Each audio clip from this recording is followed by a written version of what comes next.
What's good, YouTubers and YouTubettes?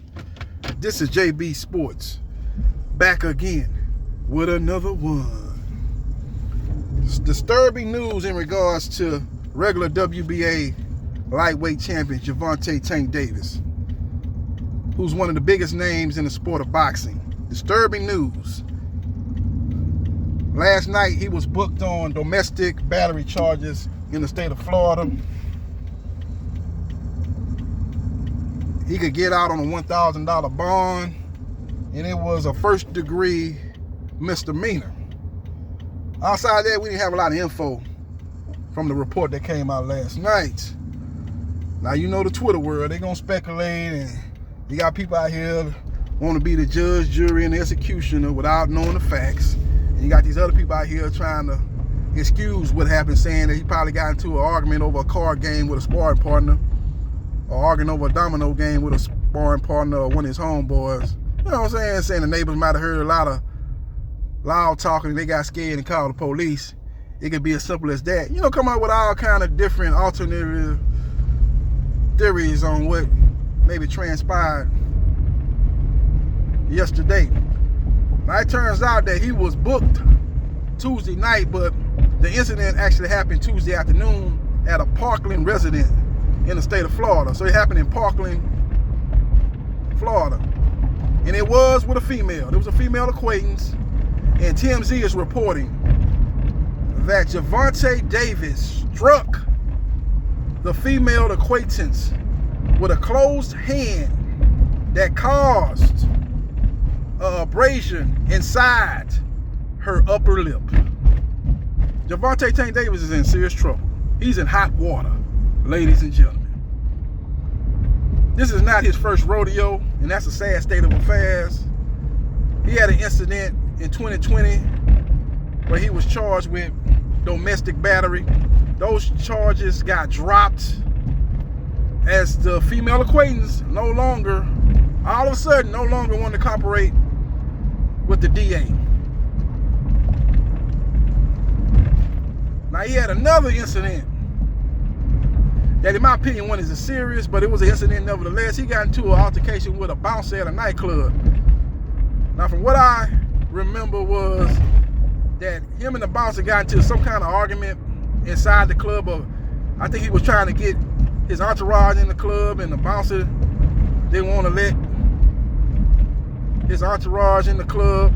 I don't know, maybe, they got, the fire department, tell a lot of these operations, a lot of these clubs that, hey, man, you can't have no more than this amount of people inside the building.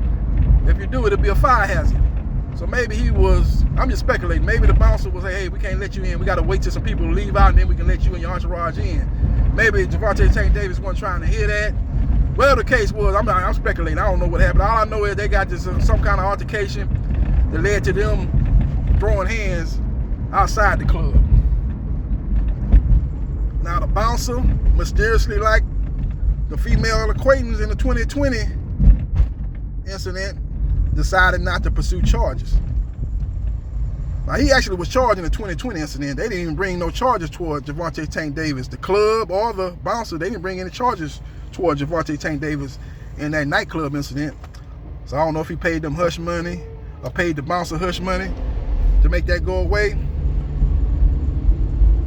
And we all know about the hit and run incident. He's standing trial February 16th for that. Hit and run. Jumped in another car and drove off and left the people that he struck to fend for themselves.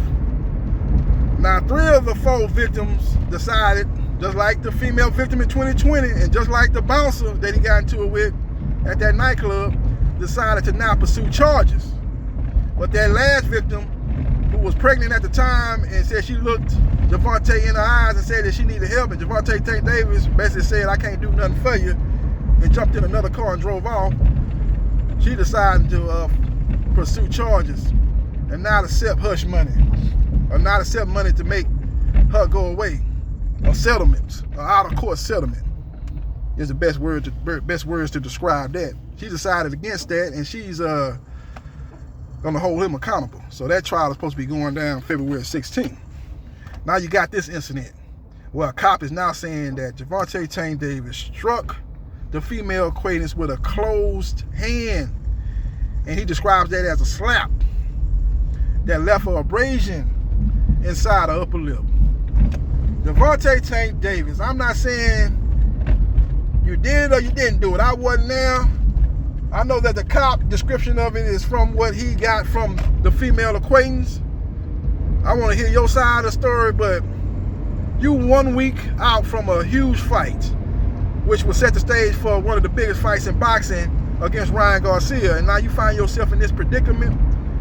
Well, I believe that the fight January 7th is not going to happen. You're not fighting on that card. I don't know if the card is going to get canceled, but you got a lot of fighters that have invested a lot of time, energy, and money into sparring partners. You got the promoters that have invested in this event. You got managers that have invested in this events. You got sponsors and advertisers that are putting up huge money for this event. So you got a lot of different people that could be affected by Javante Tank Davis being attached to this incident, finding themselves involved in this situation. Now, Javante Tank Davis can come out and give his side of the story, which he's probably not going to do that.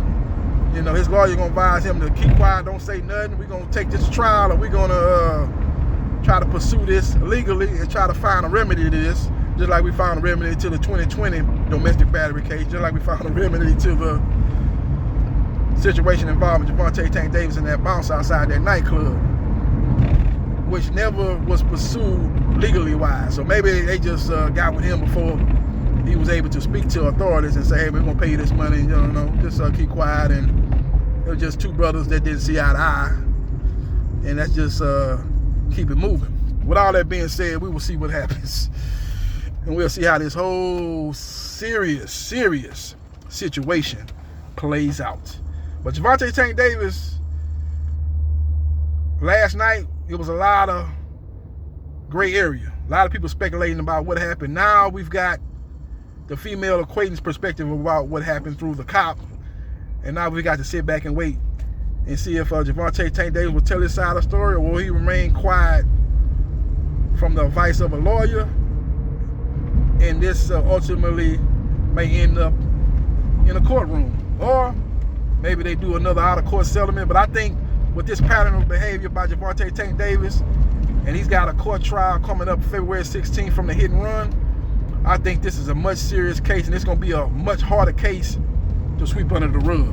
So we will see what happens, and we will see what transpires. Let me say this again. Javante Tank Davis, according to TMZ, struck a female acquaintance with a closed hand, described as a slap that left an abrasion inside her upper lip.